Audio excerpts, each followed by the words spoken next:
Ya, Assalamualaikum warahmatullahi wabarakatuh. Di sini kami dari grup F sesi E3 akan mereview materi modul mikroskop.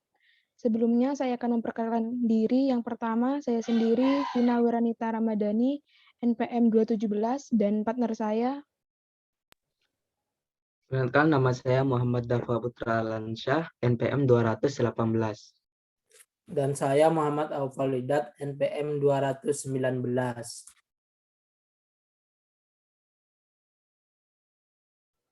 Yang pertama ada pengertian mikroskop.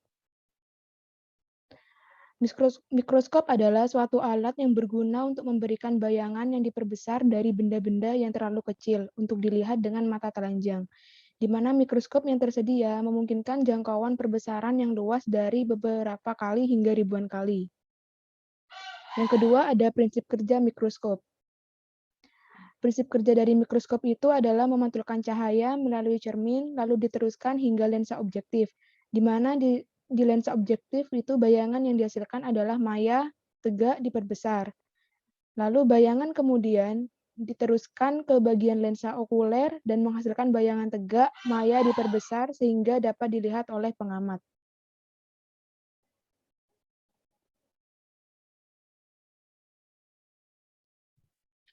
Baik, selanjutnya di sini macam-macam mikroskop.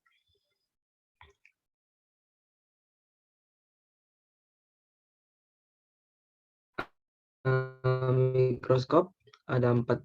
Ini menggunakan cahaya dari matahari ataupun dari lampu yang berada di bawah mikroskop dengan perbesaran mencapai ratusan kali.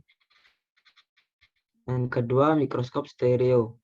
Mikroskop ini digunakan untuk benda yang berukuran relatif besar dengan perbesaran 7 hingga 30 kali. Yang ketiga, mikroskop TEM. Mikroskop ini menggunakan elektron yang ditembakkan dari elektrogan dan menghasilkan perbesaran pada permukaan objek. Yang keempat, mikroskop SEM. Mikroskop ini juga menggunakan elektron dan menghasilkan perbesaran sampai vertikal menembus ke dalam objek.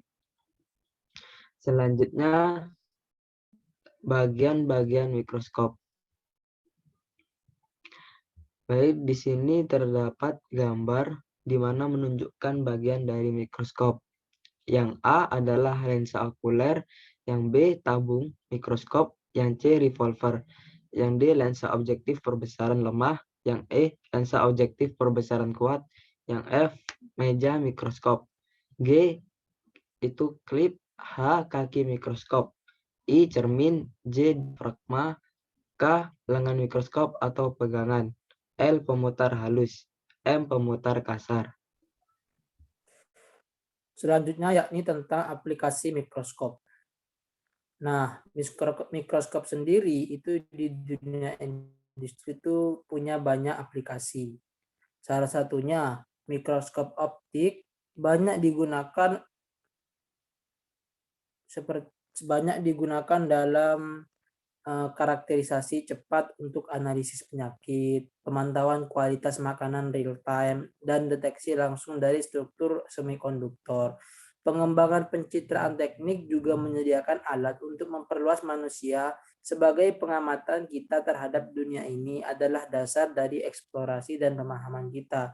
Untuk banyak bidang penting seperti penelitian biologi, industri makanan, klinik, manufaktur, dan lain-lain.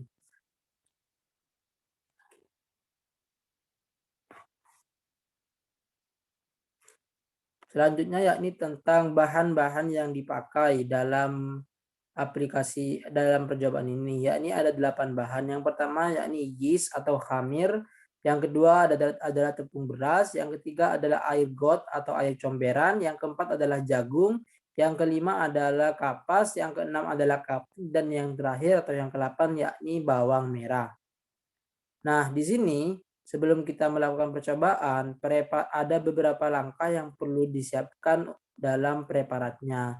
Di sini preparat ada 2 jenis. Yang pertama ada preparat basah dan ada preparat kering. Nah, contoh preparat basah itu contohnya jika menggunakan bahan yeast. Nah, ciri-ciri dari preparat basah itu yang pertama mengandung objek hidup.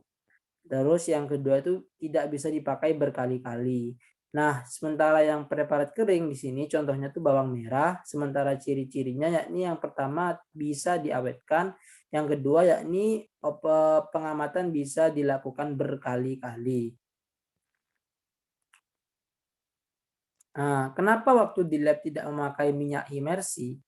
Jawabannya adalah karena minyak imersi hanya digunakan pada perbesaran 100 kali dan harganya terlalu mahal sehingga sifatnya nanti bisa tidak ekonomis. Sekian dan terima kasih.